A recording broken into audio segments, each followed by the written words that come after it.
दूध वाला। बिकनूर नामक एक नगर में रहता था एक राजा चंद्रसेना। उसका मंत्री कबीर सिंह उसके दूध का कारोबार संभालता था।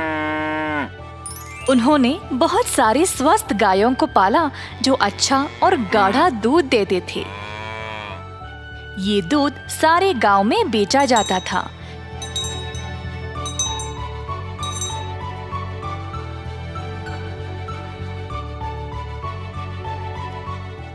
कबीर सिंह खुद सब कुछ संभालता था। कबीर सिंह की पीढ़ी भी महाराजा के लिए काम करते आ रहे थे और इस वजह से चंद्रसेना उसका बहुत आदर करते थे। कबीर सिंह ने भी राजा को कभी भी निराश नहीं किया। सारे गांव में उसका अच्छा नाम था। हर रोज कबीर सिंह खेत पर जाता था। उसने बहुत लोगों को काम पे रखा गायों की देखभाल के लिए, ताकि वे अच्छे से खाए और सेहतमंद रहे। गायों को घास चराने के लिए वह दिन में कम से कम 2 बार भेजता था।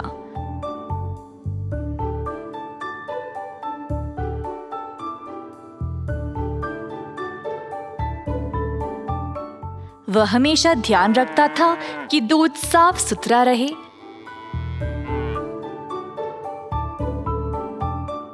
दूध निकालने के बाद वह 10 दूध वालों को देता था ताकि वह गांव में जाकर बेच दे।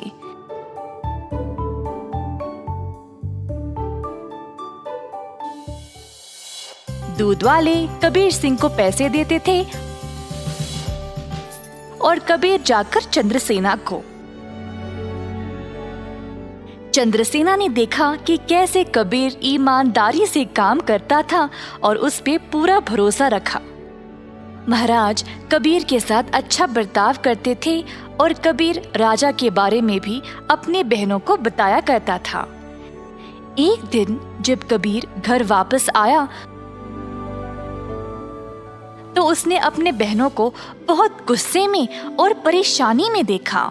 क्या बात है, तुम सब इतने गुस्से में क्यों हो?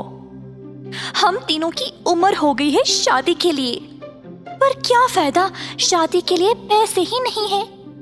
कपड़े और गहनों को छोड़ो, हमारे पास खाने पीने के लिए पैसे काफी नहीं है। मैं तुम लोगों के लिए ही इतना मेहनत करता हूँ, अगर इससे भी खुश नहीं हो तो मेरी सारी मेहनत ही बेकार हो रही है। आप तो महाराजा के मंत्री हो ना, पर आप अपनी आमदनी किसी भी जरूरतमंद को दे देते हो। और आप दूध का कारोबार भी संभाल रहे हो ना अकेले, उसमें भी कोई मुनाफा नहीं मिल रहा है आपको। ऐसा क्यों? शायद हमारी कोई फिक्र नहीं है, इसीलिए।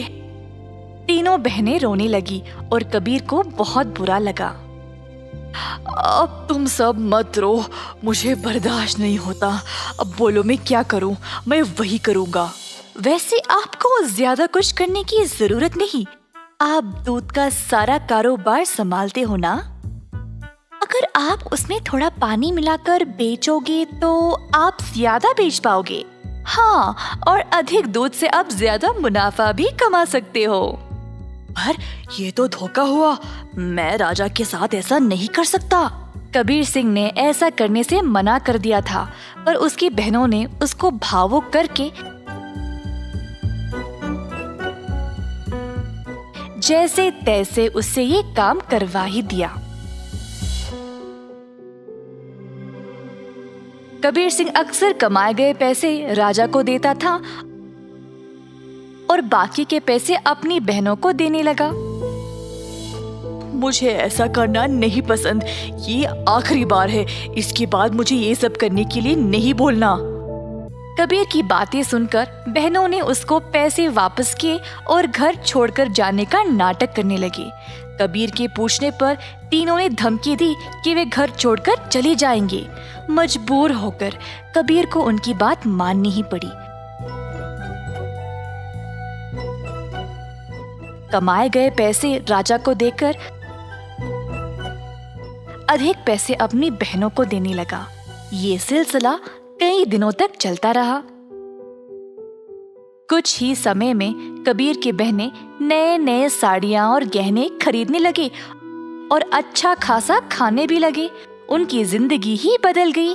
घर पर बैठे बिना तीनों सज धज के बाहर घूमने लगे, सबके आगे दिखावा करने के लिए।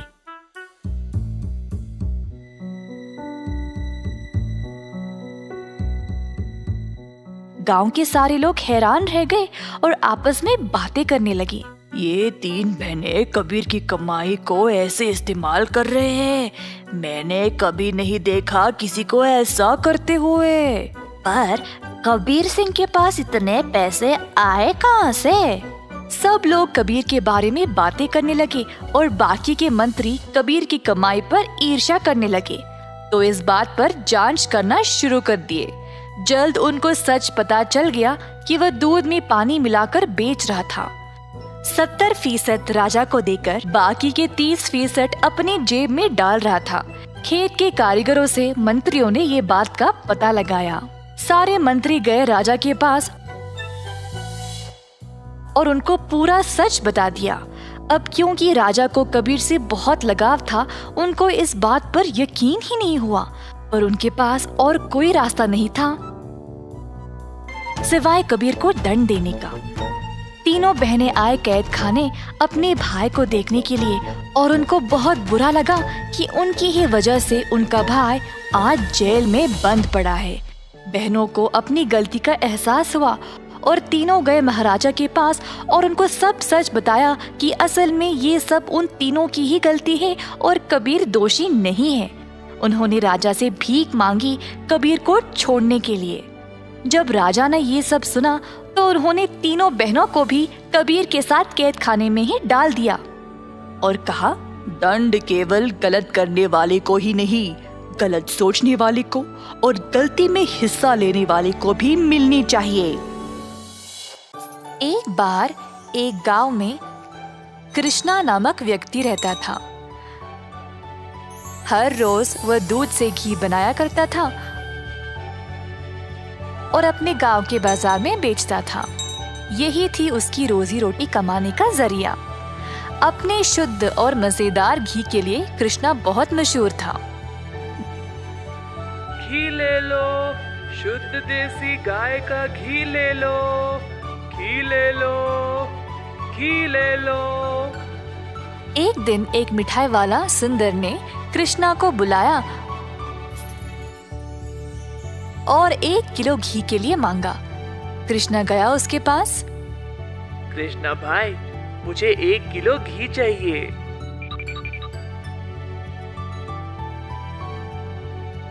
कृष्णा घी को तोलने लगा। जब सुंदर ने देखा कि घी कितना शुद्ध था, तो वह अपने आप को रोक ही नहीं पाया।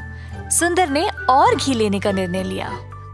रुको कृष्णा, मुझे तुम 1 नहीं 2 किलो घी दे देना। पता नहीं बाद में बचेगा या नहीं। तुम्हारा घी सबसे शुद्ध है और मुझे स्वादिष्ट मिठाई बनाने में मदद करता है। ओ बढ़िया जी, धन्यवाद सुंदर साहब। ये लो आपके 2 किलो घी। सुंदर ने खुशी से घी लिया और फिर दोनों अपने अपने रास्ते चले गए। जैसे कृष्णा चलता गया, गांव के लोग उसको एक एक करके घी खरीदने बुला रहे थे। दोपहर तक सारी घी बिक चुकी थी, क्योंकि वो घी था ही इतना स्वादिष्ट। अपनी कमाई लेकर कृष्णा अपने भाई कुशल के पास दूध खरीदने गया, ताकि वह अगले दिन के लिए और घी बना सके।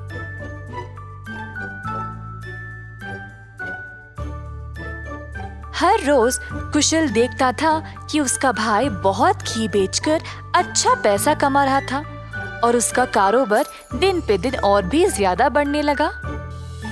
भाई, मुझे 5 लीटर दूध चाहिए घी बनाने के लिए। ओह, अभी तो मेरे पास नहीं है 5 लीटर। क्यों ना तुम शाम को आ जाओ, मैं तुम्हारे लिए बाजू में रखूंगा। कृष्णा के निकलने के बाद कुशल की पत्नी उसके लिए पानी लेके आई। देखा कमला, कृष्णा की तो किस्मत ही बदल रही है। दोपहर में ही इसने सारी घी बेच डाली और दूध के लिए वापस आया था। आप तो सारा दूध इनको ही दे देते हो ना, क्यों ना इस बार आप दूध में थोड़ा सा पानी मिला के दो, इस तरह हम भी ज्यादा पैसा कमा सकते हैं। कुशल ने अपनी पत्नी की बात मान ली और शाम को जब वह गाय से दूध निकालने गया तो उसने दूध में पानी डालकर कृष्णा के लिए बाजू में रखा। अब कुशल रोज यही करने लगा। धीरे धीरे वह पानी की मात्रा और भी बढ़ाने लगा।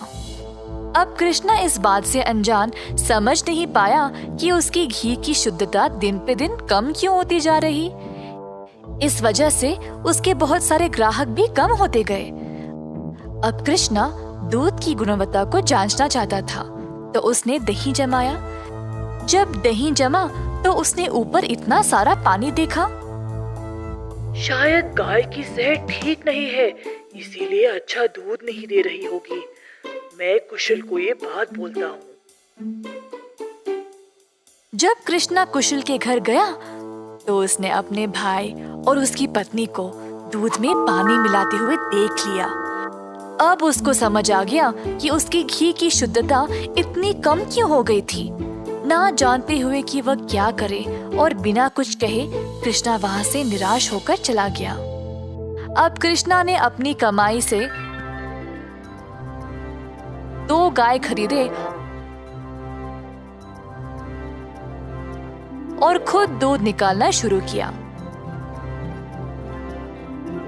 अब फिर से कृष्णा अच्छी वाली शुद्ध घी बनाने लगा।